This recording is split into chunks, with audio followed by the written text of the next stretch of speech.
Whether we carefully read every journal article about breakthrough discoveries or only notice when new knowledge yields better technology or better medicine, for centuries now, we've all been able to count on science humming along quietly in the background to explain pretty much everything and to enable modern life. But rather than celebrating everything science has done for us, lately a lot of Americans seem to be convinced we need to watch out for what science might do to us. From KERA in Dallas, this is Think. I'm Krys Boyd.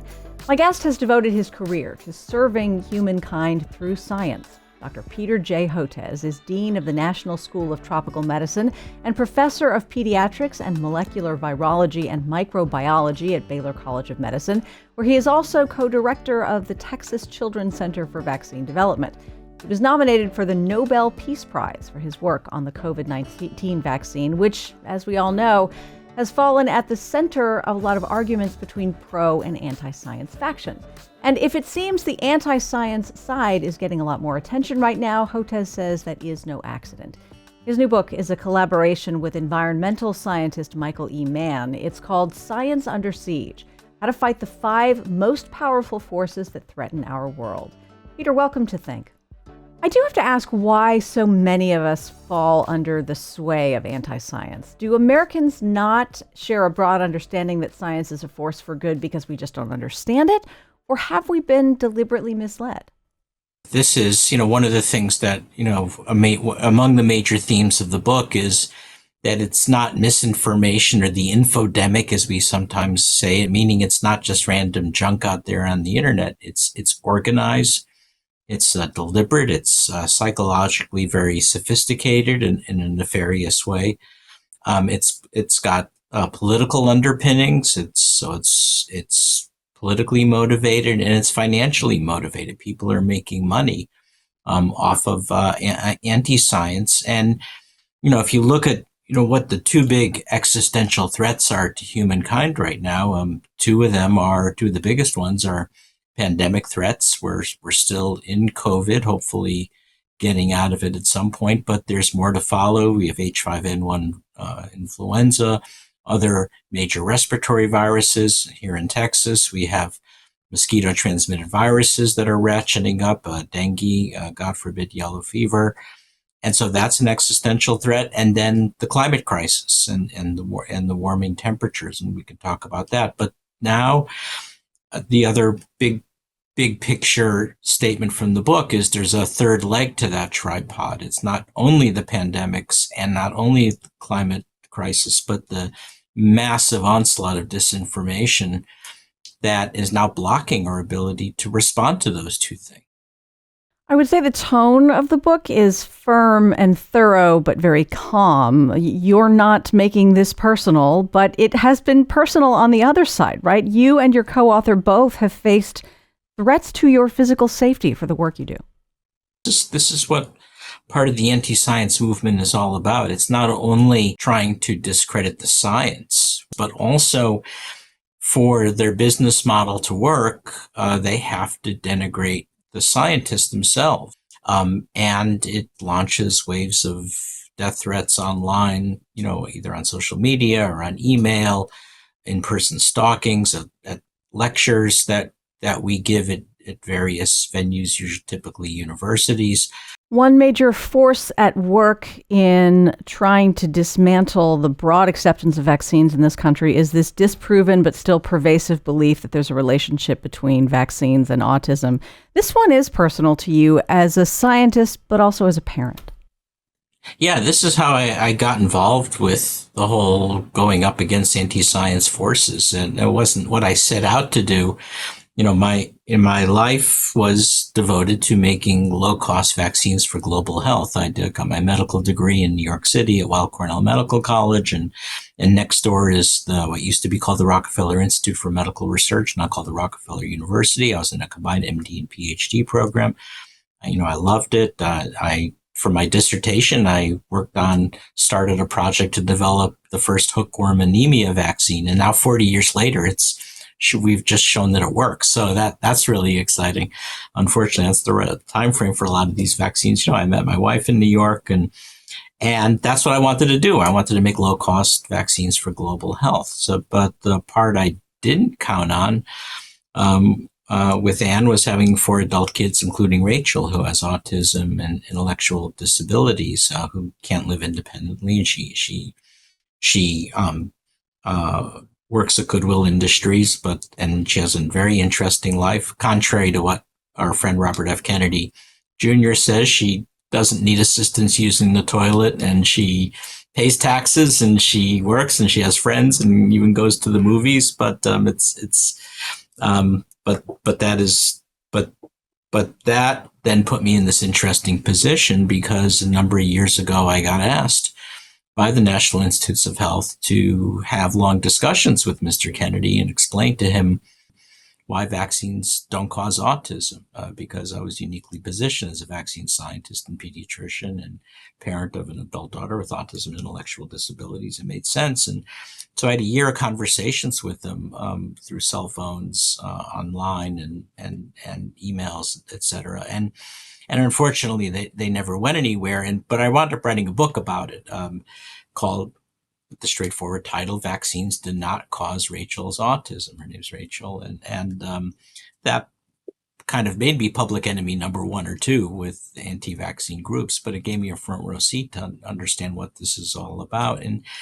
And it does put you in a scary place and a vulnerability, but it also has meaning for me as well as it does for Michael, because now I realize that as important as our vaccines are, our low-cost COVID vaccine reached 100 million people in India and Indonesia and provided proof of concept that you don't have to be a big pharma company to still do big things in the vaccine space. But that's not sufficient anymore. Making the vaccines alone isn't going to solve the problem. You have to explain to people why vaccines are safe and why they're effective and why it's absolute nonsense that vaccines cause autism. So that puts you up against some very dark forces that are politically motivated and making money on this. Secretary Kennedy has a very important job these days, but he is not a physician, not a scientist.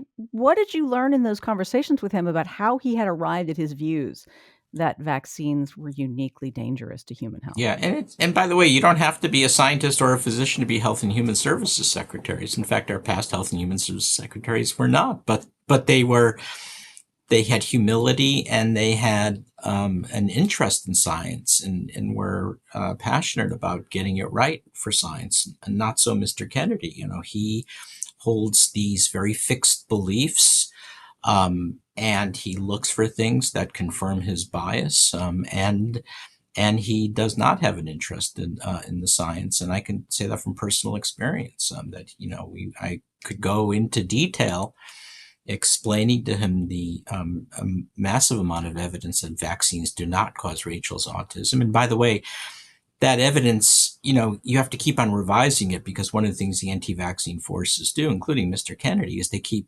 whatever metaphor you want to use, moving the goalposts or playing whack-a-mole with him, because he keeps switching up what the assertions are. So the original assertion were false claims that it was the measles, mumps, rubella vaccine causing autism. That was published as a paper in The Lancet, a British medical journal, that was ultimately retracted. That was in 1998.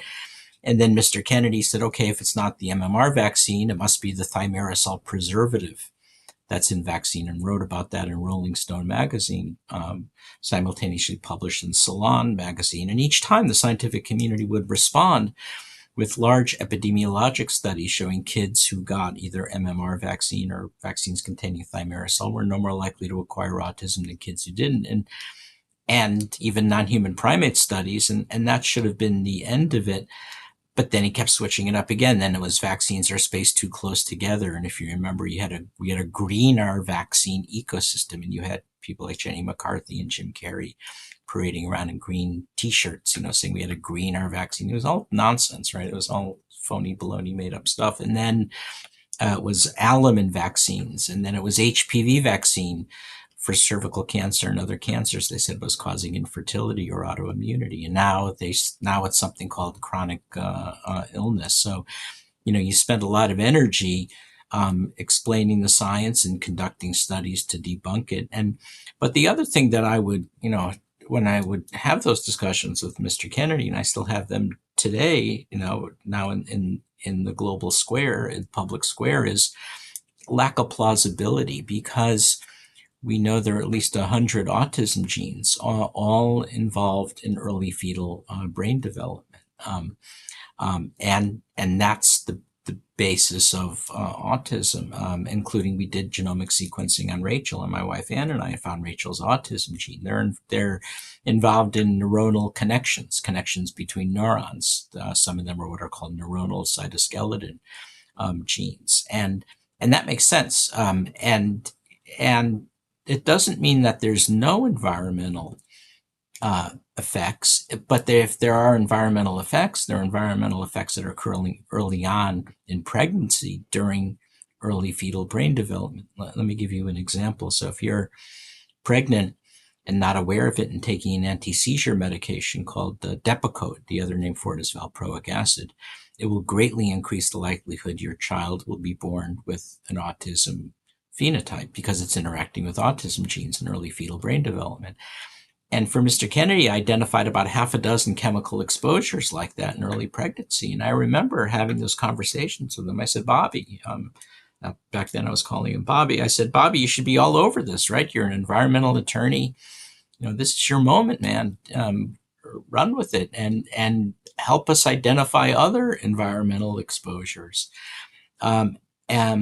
But it's nothing to do with vaccines, because autism the processes are all underway in pregnancy and then continue to evolve after birth. But it's implausible. It's not plausible for it to be related to vaccines, and he couldn't care less about the science. And then he comes out, a few weeks. And one of the reasons I get so exercised about this is he, has the audacity to come out a few weeks ago and, claim that he alone is the defender of looking at environmental causes of autism, that the scientific community is saying it's purely a matter of shifting diagnostic criteria. Well, I think shifting and broadening diagnostic criteria is a huge component of it. But it was Mr. Kennedy who had no interest in looking at the environmental exposures. And I still don't think he has much interest, and just comes up with a lot of crazy or disproven, discredited stuff. So that's where we are, this whole kind of anti-science ecosystem. And recently he came out with his MAHA strategic report, and it resurrects all the old tropes about vaccines and autism and everything else. And it's very harmful. It in addition to wasting taxpayer dollars, it sends the wrong message about what science is all about. All right, Peter, let's get to these 5 different drivers of anti-science rhetoric in this country, which sometimes work in concert with one another. We'll start with the plutocrats, which is like billionaires who want to run the world. Yeah, we call them the 5 Ps, and all due credit to Michael Mann on that one. That was his brainchild. He likes the alliteration, so we came up with the 5 Ps: the plutocrats, the petrostates, the pros, the propagandists, and the press. And so let's begin with the plutocrats, and because it is a complicated ecosystem. So the plutocrats, historically, when you think about plutocrats, we think of the Rockefellers or the Carnegies or the Mellons or the Vanderbilts, and they were problematic. They were called in the Gilded Age the robber barons, but they also with their enormous wealth that they accumulated, they used it to create universities like the University of Chicago and Rockefeller University, where I studied, and Vanderbilt University and Carnegie Mellon University, et cetera. But we're coming across a new generation of plutocrats, extremely high net worth individuals that unfortunately are using their wealth to promote anti-science views. So one of the obvious examples is someone like Elon Musk, who started out okay, with creating, I've visited Starbase. It's very impressive, and down near South Padre Island, and in Neuralink, these were science-driven organizations, and you'd think he'd be all in. And then I don't know what happened. He started turning against the scientists and weaponizing Twitter to create X that promoted anti-vaccine, anti-science views, and it became extremely dangerous, and it became kind of a weapon of a choice for attacking scientists and using it as threats. So that's an example. Or we look at the Koch brothers, KOCH, which has one of the largest private fossil fuel companies. There, they use their wealth to attack climate science, and Michael Mann in that part of the book really details that. But interestingly, they also started attacking biomedical science. And how did they do that? They had a role in an organization called the American Institute for Economic Research, located in Great Barrington, Massachusetts, where the Great Barrington Declaration was written, and falsely asserted that it was okay during the pandemic for young people to run around and then squirrel away the older Americans in somewhere, and why were they promoting that? They were promoting it because they didn't want to see a drop in fossil fuel prices and oil prices and gas prices, and that was a failed. It never made sense. The World Health Organization strongly condemned it, and it also ignored the fact that young people were still getting sick and still going into hospitals and intensive care units. It was going to overwhelm our ICUs. It was also going to cause a whole generation of long COVID as well. So it was completely misguided, but it was it had financial underpinnings. And so this is an example, one of the examples in the books, where when we think about the attacks on biomedicine versus the attacks on climate science, if you think of them as two circles of the Venn diagram, they're separate circles, but there is that middle part of overlap, and the overlap is among the more, this is an example of that type of overlap. You mentioned the Koch brothers. That dovetails nicely with your second P, which is petrostates, and that by that you mean countries that derive a great deal of their wealth from fossil fuel extraction. So the United States is a petrostate. Yeah, before we get to the United States, let's talk about a couple of other more obvious examples of petrostates. Like Russia is basically a petrostate now, economy very dependent on fossil fuels. They attack both climate scientists and they put out a lot of Russian bots and trolls to attack vaccines and vaccine scientists. Sometimes when you see an attack online, you don't know if it's an actual person or if it's a bot coming out of Russia. And Saudi Arabia is another interesting example, where in this case the Saudis are clearly going after we're seeking to discredit climate science, but they're actually pretty good on the biotechnology side. So there's an example where the two didn't overlap. And then the U.S., especially in this current administration, very much acts like an authoritarian petrostate, because that's another characteristic feature of petrostates. They tend to veer towards authoritarian rule as well. Another example is Venezuela or Brazil under Bolsonaro. So the U.S. is very much acting like a petrostate in that context. And we saw for the last few years that the far right and this is hard to talk about as a scientist or as a physician, because, we're trained not to talk about politics.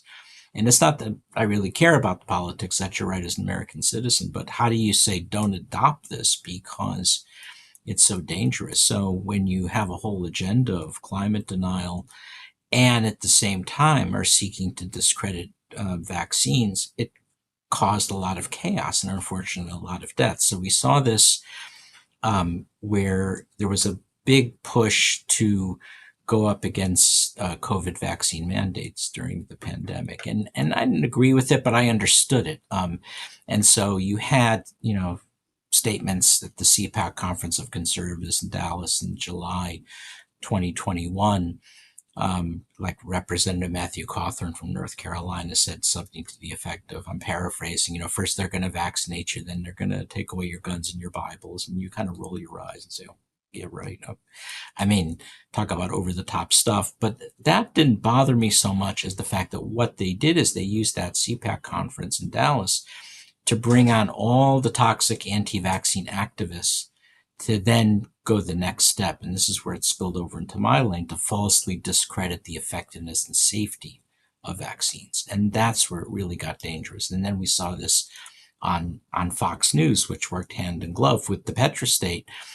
Every night, we documented how Laura Ingraham, Sean Hannity, then Tucker Carlson would fill their broadcasts with talking heads pushing anti-vaccine content, not just going up against the mandates, but discrediting the effectiveness and safety of vaccines. So, and then it was amplified by members of the House Freedom Caucus in the Congress, people like Senator Ron Johnson of Wisconsin held these phony baloney vaccine injury roundtables. And so if you're watching Fox News every night or, listening to those elected leaders, you basically made an executive decision not to vaccinate because you thought the vaccines weren't safe or didn't work, and you paid for it with your life. So here in our state of Texas, we lost 100,000 Texans to COVID, probably one of the worst affected states in the United States.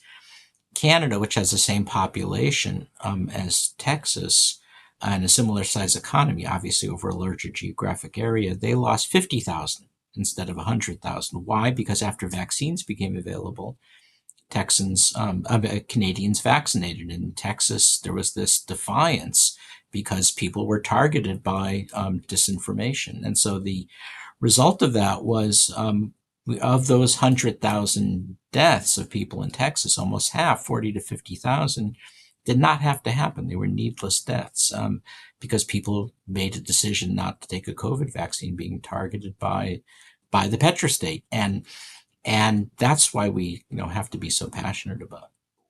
I looked this up in preparation for this interview. The NIH, National Institutes of Health, says that for every 8.2 million people vaccinated against COVID, there was one death attributed to the vaccine. For every 8.2 million people infected with COVID, there are estimated to have been about 82,000 deaths. Does that make COVID 82,000 times more dangerous than the COVID vaccine?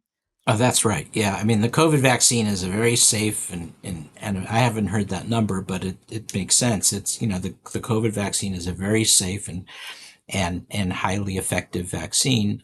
My colleagues at Yale School of Public Health, Allison Galvani and Megan Fitzpatrick, University of Maryland, estimate that COVID vaccines, mostly mRNA vaccines, saved 3.2 million American lives. So instead of 1.2 million Americans losing their life from COVID over the course of the pandemic, it would have been 4.4 million, far higher. And again, you've got now Mr. Kennedy, who heads the Health and Human Services Secretary, Health and Human Services Secretary, now wants to completely halt any new mRNA vaccine development. It makes absolutely no sense. And in place, he wants to promote a much older technology, a whole inactivated virus vaccine technology that has had difficulties because you either can't make it because you can't always grow the virus in either eggs or cells. And there's some safety concerns. So during the swine flu epidemic concern in 1976, it caused a lot of Guillain-Barré syndrome. So, but he believes it more closely stimulates what he calls natural immunity, which is absolute nonsense. So these are all examples of why this kind of anti-science, anti-vaccine activism is so dangerous. Another group of people you have concerns about are the pros. These are the people who hold expert credentials, right? They might be PhDs, they might be MDs. They endorse ideas that run counter to established scientific norms. Maybe start by talking about how the resistance of these people you call pros is different than the kind of healthy skepticism that drives all good science. Well, Michael goes into some detail about the climate science pros, but I'll talk today about the ones on the biomedical science. So there's one group of pros, and these are credentialed experts who should know better.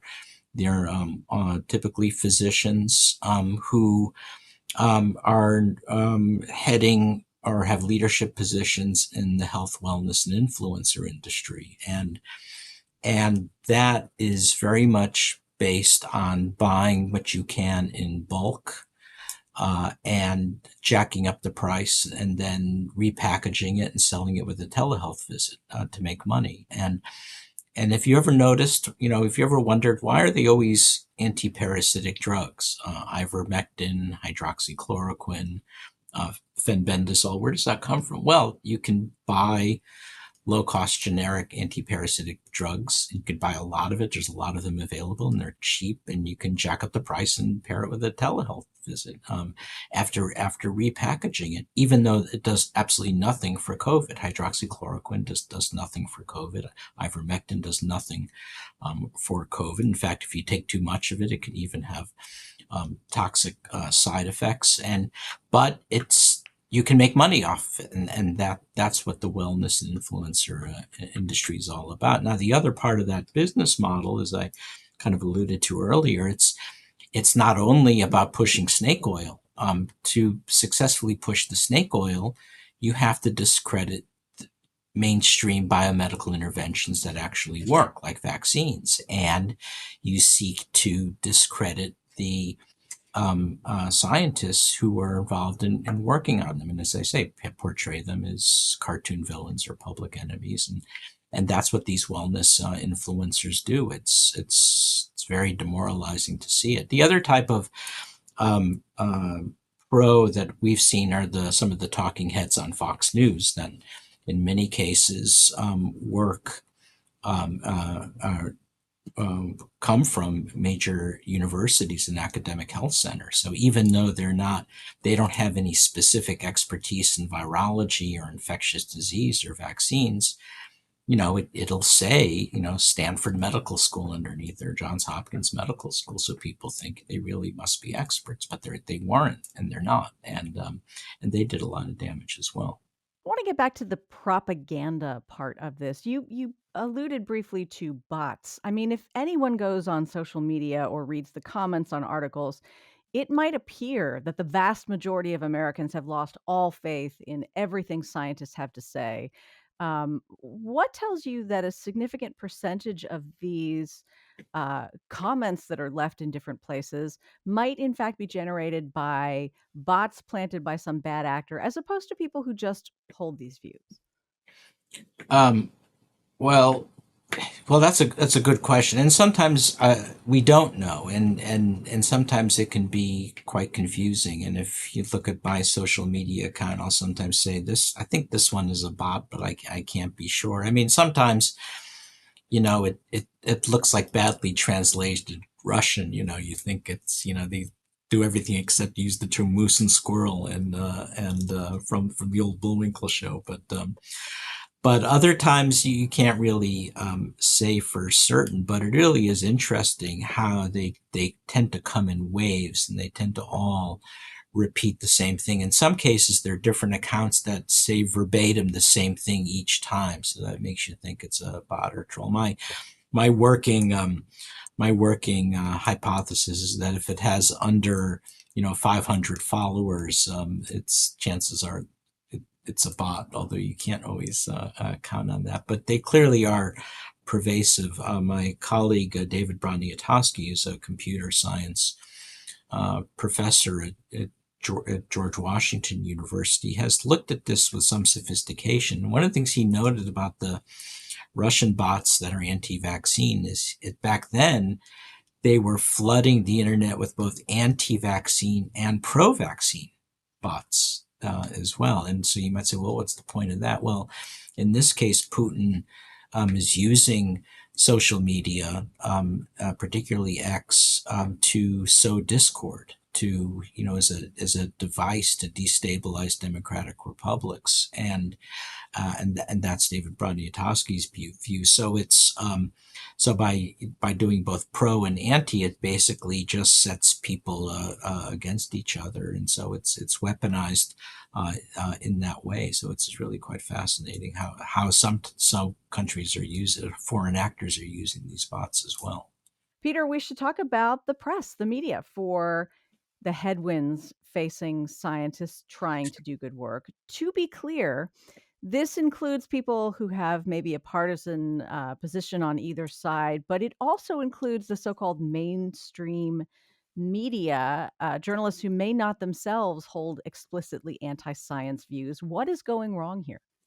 Yeah, so the fair bit of the press chapter, of course, is devoted to the Murdoch media empire and what Fox News has done to weaponize science and to attack both climate science and vaccines and biomedical science, as well as News Corps, which has other holdings, including the opinion section of the Wall Street Journal, which put out a lot of disinformation during the pandemic and invited op-ed pieces from contrarians who caused a lot of damage. That one, a lot of people already know about. I think the surprise for the book is when you really looked in some of the mainstream media outlets, like the Gray Lady, as they call it, the New York Times, which has always, been a gold standard for journalism, or even the Washington Post. There was a lot of what we call false equivalency that they increasingly now have veered away from, not only focusing on the science, but giving equal weight or equal opportunity to discredited theories and anti-science. And by it coming out of such a distinguished news outlet like New York Times or Washington Post, it did almost as much damage as the Murdoch media empire, because people said, well, it's the New York Times, so of course it must be pretty serious stuff, and that caused a lot of damage as well. This kind of false equivalency, and it wasn't fun to call out the New York Times and the Washington Post. There are a lot of great reporters there that both Michael and I know and we've talked to over the years, and certainly nothing against them. But I think there were some editorial decisions made by the leadership of the paper to invite some really scurrilous opinion pieces, which did a lot of damage. So it's clear to everyone, and you've articulated how petrostates and the people getting wealthy in those states, how plutocrats, how ivermectin sellers are making money from being anti-science. Some of those folks would push back and say, "Well, the healthcare industry is making huge money selling vaccines to people. Developers of vaccines are making huge money." I wonder if you can speak to that personally as a developer of a vaccine about the huge money that you've made.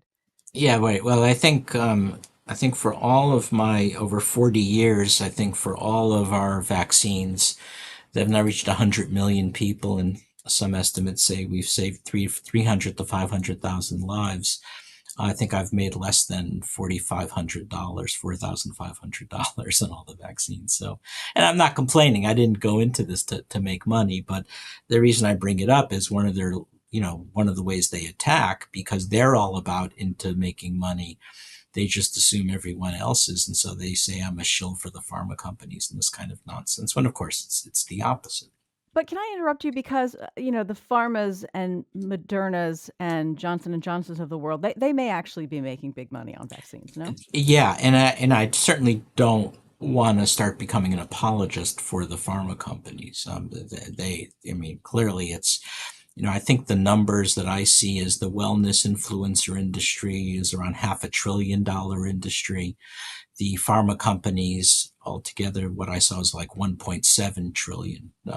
So the wellness influencers are trying to catch up, but they still have a ways to go to the pharma companies.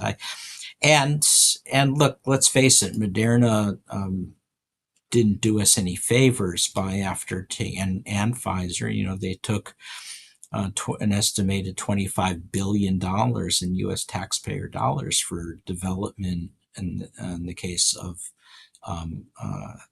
one of the companies, and for development and advanced purchase for the 2 mRNA vaccines. That's $25 billion of taxpayer money. And then they reward the American people by jacking up the price to $130 a dose. So, yeah, my response to that was, guys, are you that tone deaf? I mean, what were you thinking about doing something like that? But so I certainly don't want to be an apologist for the pharma companies, and they are making quite a bit of money off their products and even vaccines. The only thing I will say is vaccines are not as lucrative as the next GLP-1 agonist or all the other things that if you're watching TV around 6 to 7 p.m. at night and you get inundated with those awful big pharma commercials, those are for the big money-making products. So, the industry as a whole doesn't make nearly as much in terms of vaccines as it does other products. But no question, they're still making money. But they're tightly regulated, are historically by the FDA and the CDC. There's to get a vaccine approved requires enormous clinical trials. The Pfizer mRNA vaccine was a 44,000 person study. The Moderna vaccine, I think, was a 60,000 person study. Those were extremely expensive. That's what Operation Warp Speed paid for, right? These very large, expensive clinical trials. They were very, very well done. And then we have a very sophisticated monitoring system in place, probably one of the most sophisticated vaccine monitoring systems the world has ever seen. We've got the Vaccine Adverse Events Reporting System, which is kind of hypothesis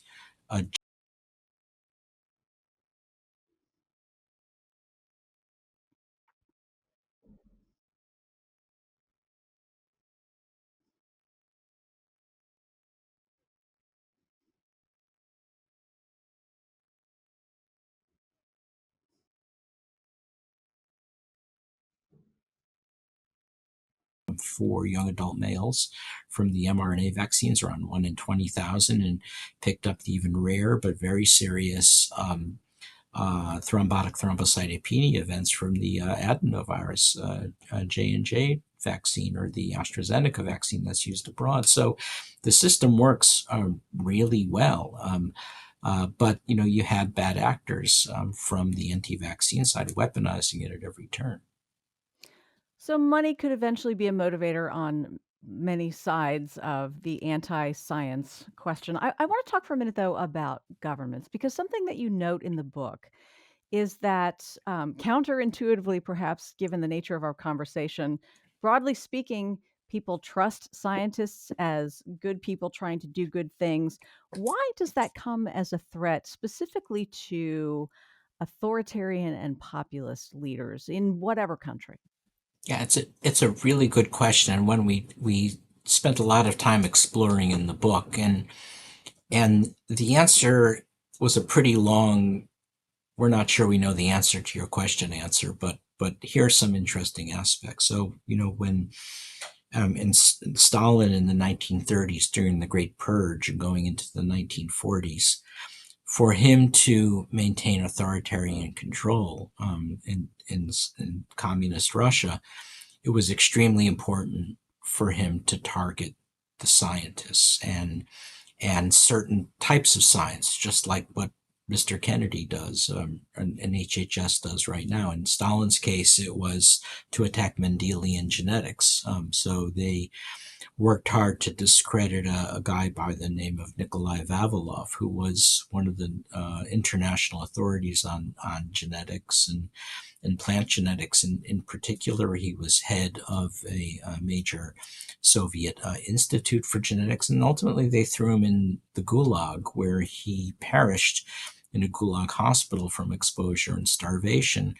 because Stalin felt that it was, he wanted to exert that authoritarian control against genetics, and in his place, he promoted someone with no formal training in science. His name was Trofim Lysenko, and who had this idea that you can, instead of doing genetics, you could soak the Russian wheat in snow for a period of time and toughen them up and then plant it. It was an example of what was called Lamarckian theories. And it was it was complete BS. But it fit Stalin's narrative that he wanted, his alternative view of science. And even though it produced a horrific famine in Ukraine and elsewhere, and maybe millions of Soviets died because of it, it was a way to maintain control. Or Stalin also would discredit Einstein's theory of relativity. And we saw this in Weimar Germany as well. Einstein's theory of relativity was known as the Jewish fraud. And so there was this pattern of attacking cutting edge science and as a way for authoritarian control. And that's what seems to be happening to some extent now in our government. And you see this coming out of Health and Human Services. In particular, they're attacking the research universities and attacking the academic health centers. And they're saying that the academic health centers are just public relations firms for the pharma companies, which is, absolute nonsense. This is where all our discoveries are coming from. But the consequence is they're cutting off National Institutes of Health support for the academic health centers, or they're at least threatening to. And they want to also discredit there are major biomedical journals, such as New England Journal of Medicine and Journal of the American Medical Association, JAMA. And what do they want to put in place? Well, they create these WordPress documents that are made to look like journals, and they even have their own editorial boards of people without credentials. And so it's an effort to create a whole parallel universe, and it very much smells like Stalinism when you see what they're doing. Peter, I know you and your co-author, Michael Mann, would not have written this book if you felt like it was hopeless and you were just going to keep working until science falls into oblivion. But given the amount of propaganda that's out there, given the presence of these pros who are credentialed experts that are not actually quoting science that is broadly accepted, given false equivalencies that appear in a lot of mainstream journalism reporting, how can those of us who do not have a deep background in science make decisions about whom to trust?